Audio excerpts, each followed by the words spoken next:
ஒன்றுமே இல்லை, இப்படி போராடிக்கிட்டே இருக்கணும். என்னைக்காவது விடிவு காலம் வருமானு. இப்போ அவர் சொன்னார்ல 26 வருஷமாக ஒருத்தன் காத்திருக்கிறான் டைரக்டர் ஆகணும்னு. அது மாதிரி எங்களுக்கு சின்ன படங்களுக்கெல்லாம் ஒரு விடிவு காலம் பிறக்குன்னு நம்ம செஞ்சுக்கிட்டே தான் இருப்போம், அதுக்குள்ளே தான் இருக்கும். ஆனால் நடக்கும். ஆனால் இப்போ சமீபமாக பார்க்கும்போது சின்ன படமாக இருந்தால், நல்ல படமாக இருந்தால் கண்டிப்பாக மக்கள்கிட்ட போய் சேருது, ரீச் ஆகுது. நீங்களும் பாராட்டுறீங்க, பணமும் பெருசாக வருது. அந்த நம்பிக்கை இருக்குது. அந்த நம்பிக்கையில் தான் தயாரிப்பாளர்களும் தயாரிக்கிறாங்க. மருதம் படம் பற்றிய கொஸ்டின் ஆன்சர் கொஞ்சம் ஒரு 5-6 கொஸ்டின் கேட்ட பிறகு ட்ரைலர் லான்ச் பண்ணலாம். டைரக்டர்கிட்டேருந்து விதார்த்திட்டேருந்து உங்களோட கேள்விகள் ஏதாவது இருக்கா கேட்கலாம் சார். இங்கே குறிஞ்சி மருதம் முல்லைப்பாலை இதெல்லாம் இருக்குது. நீங்கள் மருதத்தை தேர்ந்தெடுத்ததுக்கான காரணம் என்ன சார்? கதையோட வாழ்வியல் வந்து வயலம் சார்ந்த இடம், அந்த பகுதி மக்களோட வாழ்க்கையை பற்றி தான் நான் பேசியிருக்கேன்.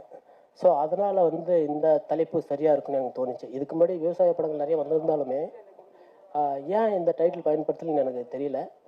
பட் ஒருவேளை எனக்கு கிடைக்கிறதுக்காகவோ என்னவோ, ஸோ அதுக்காக தான் அந்த டைட்டில் நான் வச்சுருந்தேன். நல்ல விஷயம். ஆனால் மருதம் படத்துக்கு பாலைவனச்சோலை பாட்டில் பார்த்த கதாநாயகி மாதிரி இருந்தவங்களை ஏன் செலக்ட் பண்ணீங்க சார்? ஆளானாலும் ஆளுன்னு ஒரு பாட்டு இருக்கும், நீங்கள் எல்லோரும் கேட்டிருப்பீங்க.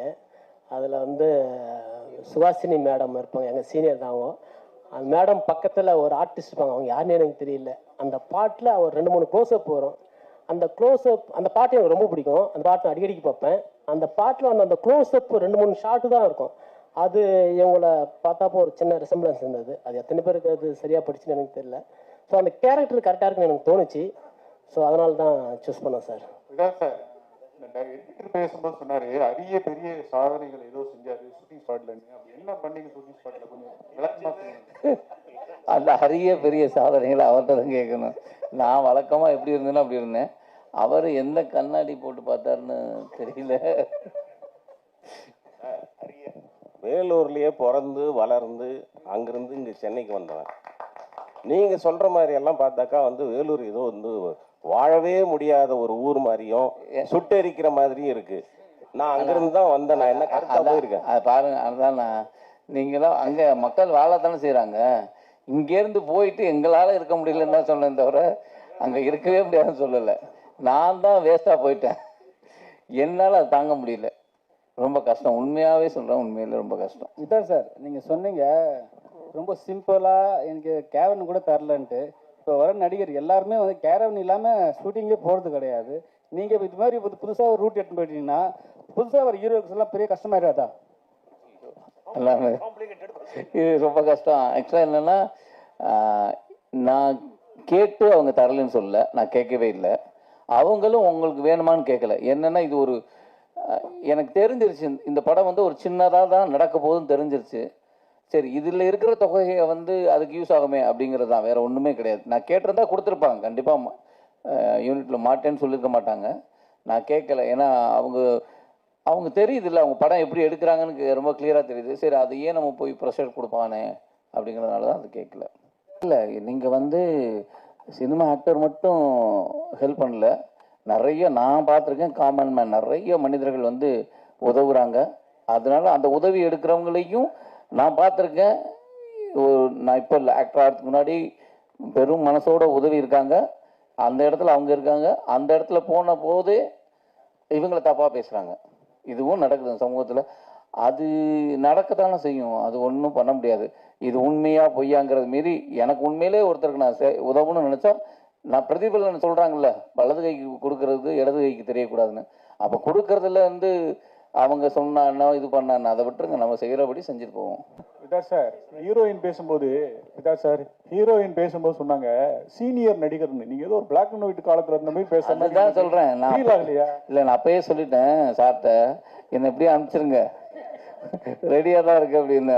ஐயோ இல்லை, இப்போ பாருங்க வந்துட்டாங்க. வயசுல சொல்லல, நீங்க வயசுலயும் சொல்லலாம். வயசுல சொல்லல. எனக்கு வந்து நான் இதுதான் என்னோட செகண்ட் படம். ஆனா சார் வந்து இவ்வளோ எக்ஸ்பீரியன்ஸ்னால தான் சீனியர்னு சொல்லுவோம், அவ்வளோதான். வயசுல சொல்ல, வயசுல என்ன ஒரு 30 இருக்கு.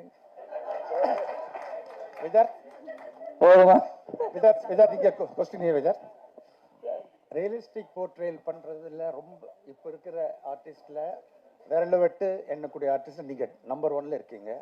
மைனாலேருந்து ஒவ்வொரு கேரக்டரும் அதுக்குள்ளேயே போயிடுறீங்க. எனக்கு ஹிந்தி நடிகர் ராஜ்குமார் தான் நினைவுப்படுத்தேன். கொஞ்சம் மிகைப்படுத்த மாதிரி சொல்கிற மாதிரி இருக்கும். அவர் பண்ணுற கேரக்டர் ஒன்றுமே வந்து ஜெம். மைனாலேருந்து பார்க்குறேன். மருதத்தில் நீங்கள் உள்ள நுழைஞ்சதில் என்ன காரணம்? உங்களுக்கு இதில் பிடிச்ச விஷயம் என்னது? என்ன கரெக்டாக சொல்லியிருக்கீங்க ஃபைனல் தீமா? இல்லை, கண்டிப்பாக இதுக்கான ஒரு ரிசல்ட் இருக்குது. இப்போ படத்தில் வந்து ஒரு ரிசல்ட் இருக்குது. என்ன எதுக்காக போகிறேன்னா என்ன ஆனாங்கிறது. ஆனால் அதை தாண்டி என்ன அப்படின்னா, இந்த கதையை நான் ஒத்துக்கிட்டது காரணம், நான் இதுக்கு முன்னாடி இப்போ எனக்கு விவசாயம் நிலம் இருக்குது, ஆனால் நான் விவசாயம் பண்ணதில்லை. பண்ணுறாங்க. நான் இப்போ எனக்கு நிலம் இருக்குது, விவசாயிகளை பார்த்துருக்கேன். அப்புறம் பேப்பரில் படிக்கிறேன், விவசாய கஷ்டம் அந்த கஷ்டம் இப்படின்னு பார்த்துருக்கேன். ஆனால் இவங்க ஒரு கஷ்டத்தை சொல்கிறாங்க. அது எனக்கு புதுசாக இருந்தது. நேரடியாக நான் அந்த நபர்களை சந்தித்தேன். அது சந்தித்த போது எனக்கு சொல்லணுங்கிறது, இந்த படத்தில் நம்ம இருக்கணுங்கிறது ஆவல் வந்தது. அது எனக்கு உண்மையிலே எனக்கு பெயினான இருந்தது. சார், ஒரு 100 ரூபா வாங்கிட்டு அந்த 100 ரூபா திருப்பி வரலைங்கிறத அழுது நானே அழுதுருக்கேன். அப்படி இருக்கையில் இப்படியான தொகையை இழந்த ஒருத்தனுடைய வலி இருக்கு இல்லையா, அது ரொம்ப பெரிய வலி. பொருளாதாரத்தில் எங்கே விழுந்தாலும் ஒரு மனிதன் வந்து பொருளாதாரத்தில் வந்து ஏமாற்றப்பட்டானா அவனால் அடுத்த ஸ்டெப்பே நடக்க முடியாது. அவனுக்கு வெறும் பணம்னு நினைப்பீங்க. ஆனால் அந்த பணத்தை சுற்றி அம்மா, அப்பா, அண்ணன், தம்பி, தாமா, நண்பன், அப்பா, இவன் ஏகப்பட்டது இருக்குது. அந்த ஆமாம், அது அந்த பிரச்சனை இருந்தது. அதை சொல்லணும்னு எனக்கு தோணுச்சு. சார் ஏகுலம் சார், சார் இந்த தமிழ்நாடு முழுவதும் இன்னைக்கு விவசாய நிலங்கள் வந்து பாதிக்கப்பட்டுக்கிட்டு இருக்கு. அது எந்த அளவுக்கு உங்கள் படத்தில் வந்து எடுத்து சொல்லியிருக்கீங்க. இன்னைக்கு வந்து அதே சமயம் இன்னைக்கு வந்து கடன் வந்து பேங்க் தான் வந்து அதிகமாக வந்து கடன் வந்து விவசாயிகளுக்கு வந்து கொடுத்துக்கிட்டு இருக்காங்க. அந்த கடனை வந்து விவசாயிகளால் கட்ட முடியலன்னா அவங்க அதே கவர்மெண்ட் பேங்க்ல உள்ளவங்க தான் வந்து அவங்கள வந்து அதிகமாக வந்து கையகப்படுத்துகிறாங்க. இதை எப்படி நீங்கள் சொல்லிடுறீங்க இந்த படத்தில்? ஆக்சுவலாக வந்து படத்தில் சொல்லப்பட்டிருக்கிற கருத்து வந்து கான்ஃப்ளிக்ட், கோர் கான்ஃப்ளிக்ட் வந்து வேற ஒரு விஷயம். பட்டு நான் விவசாயம் அந்த நில சார்ந்த விஷயங்கள் வந்து அதிகமாக பேசலை. ஸோ ஒரு இடத்த நம்ம அடமானமாக வச்சு லோன் வாங்குகிறோம் அப்படின்றப்போ, லோன் இப்போது தொடக்க வேளாண்மை கூட்டுறவு கடன் சங்கம்னு இப்போ இருக்கும். பொதுவாக எல்லாருக்கும் நம்ம தமிழ்நாடு ஃபுல்லாக ஒவ்வொரு பஞ்சாயத்துக்கும் இருக்கும். அங்கே நம்மளுக்கு வந்து அரசாங்கம் வட்டி இல்லாத பயிர் கடன் கொடுக்குது. கண்டிப்பாக எல்லாருக்கும் தெரிஞ்சிருக்கும். நானும் ஊரில் விவசாயம் பண்ணிட்டுருக்கேன். நானும் வந்து லோன் வாங்கியிருக்கேன். ஒரு 6 மாதம் நம்ம நெற்பயிர் வச்சோம்னா ஒரு ஏக்கருக்கு 25,000 தராங்க. 6 மாதத்துக்குள்ள நம்ம வட்டி இல்லாமல் திருப்பி செலுத்திடணும். கரும்பாக இருந்தால் 50,000 தராங்க ஒரு ஏக்கருக்கு. ஸோ இது வந்து ஒவ்வொரு விவசாயிக்குமே கொடுக்கப்படுறது. நானும் வாங்கியிருக்கேன், நானும் கொடுத்துருக்கேன். இப்போது இது எந்த பிரச்சனையும் இருக்காது. ஏன்னா 6 மாதத்துக்கு அப்புறம் நம்ம நெல் அறுத்துருவோம், கமிட்டியில் கொண்டு போய் நெல்லை போட்டுருவோம், காசு வரும், நம்ம செட்டில்மெண்ட் பண்ணிவிடுவோம். ஏன்னா வட்டி கிடையாது. ஸோ இது வந்து கவர்மெண்ட்டு சப்போர்ட் பண்ணுது. அந்த விஷயத்தை பற்றிலாம் நான் இதில் பேசலை. இதில் ஒரு ஸ்கேம் பற்றி பேசியிருக்கோம். ஸோ அது வந்து கோர் கான்ஃப்ளிக்ட்டு, அது இங்கே சொல்ல முடியல. ஸோ இது சம்மந்தமாக இல்லை, அது வேற. இதான் சார், இந்த விவசாயத்தை பற்றி நிறைய படம் வருது. விஜய் சார் கூட கத்தின்னு எடுத்தார். விவசாயிகளுடைய கஷ்டங்களை பற்றிலாம் நிறைய ஹீரோக்கள் படங்கள் வருது. எம்ஜிஆர் கூட நடிச்சிருக்காரு. அதனால வந்து அரசாங்கம் மாறுதா, பேங்க்காரங்க மாறுதாங்களா, இல்லை கந்துவட்டிக்காரங்க மாறுதாங்களா, விவசாயிகளுடைய வாழ்க்கை மாறுதா, ஏதாவது ஒரு மாற்றம் இருக்கா அந்த மாதிரி படங்கள்லாம்? ஒன்றும் இல்லைண்ணா, இந்த இதுதான் அந்த பின் நம்பர் சொல்லு, 14 நம்பர் இருக்கா, காலத்திருப்பு 14 நம்பர் இருக்குது, அதை சொல்லு, இதை சொல்லு அப்படின்னு சொல்லி ஒரு ஃபோன் வருது. இது எல்லாருக்கும் விழிப்புணர்வு இருக்குது. ஆனால் எனக்கு சமீபத்தில் கூட அதே வாய்ஸ் எனக்கு ஃபோன் வந்துச்சு. நானே யூடியூப்பில் கேட்டிருக்கிறேன். அதே வாய்ஸ் எனக்கு ஃபோனுது. சார் பின்னாடி திரும்பி பாரு sir, sir 22 number sir, sir 22 இருக்கா சார், 15 16 இருக்கும், 14 இருக்கும் அப்படின்னா. இல்லையே அப்படின்னு அவனோட பேசினேன். என் ஒய்ஃபு சொல்கிறாங்க, ஃபோனை கட் பண்ணுங்க, ஏன் பேசுகிறேன், எனக்கு பேச ஜாலியாக இருக்குன்னு. அப்புறம் ஒரு இடத்துல அவன் திட்டான். நான் திட்டேன். எதுக்கு நான் சொல்கிறேன்னா, இது நடந்து இது எனக்கு தெரிஞ்ச 2-3 வருஷமா 3-4 வருஷமாக அது இருக்குது. ஆனால் 4 வருஷத்தில் மக்களுக்கு பூரா விழிப்புணர்வு வந்திருந்தா அவன் இன்னும் ஃபோனே பண்ணியிருக்க மாட்டான். ஆனால் அவன் டெய்லி ஃபோன் பண்ணுறான்னா யாரோ ஒருத்தன் எங்கேயே ஏமாந்துக்கிட்டு இருக்க தான் செய்கிறான். இப்போ அதனால நம்ம வந்து சொல்லாமல் விட்டுருக்கோமா, நம்ம அதையே நம்ம ஷேர் பண்ணுறோம். நானே என் நண்பர்கள் சில விஷயங்கள் இப்போ அடிக்கடி இந்த பேங்க்கில் வந்து இப்போ அதெல்லாம் இல்லை, மெசேஜை தொட்டால் போதும் காசு போயிருங்கிறான். அப்போ அந்த மாதிரி இருக்கிறதுனால நம்ம ஷேர் பண்ணுறோம். இதை வந்து தயவுசெய்து இந்த மாதிரி வந்தால் பார்க்காதீங்கன்னு. அது மாதிரி இது ஒரு விழிப்புணர்வு தான். இது ஒட்டுமொத்தமாக மாறிடுமான்லாம் கிடையாது. இப்படி ஒரு ஒரு ஒரு பிரச்சனை நடந்தது. அடுத்த விஷயம் நம்ம அந்த விஷயத்தில் கேர்ஃபுல்லாக இருக்கலாமேங்கிறது தான்.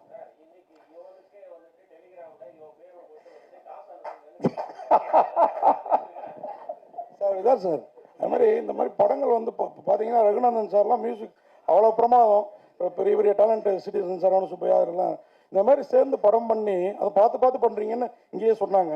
அப்படி பண்ணிட்டு அது பெரிய லெவலில் வெற்றி பெறலன்னா, ஏன்னா இன்னைக்கு சினிமா வந்து 10 படம் ஒன்றா வருது.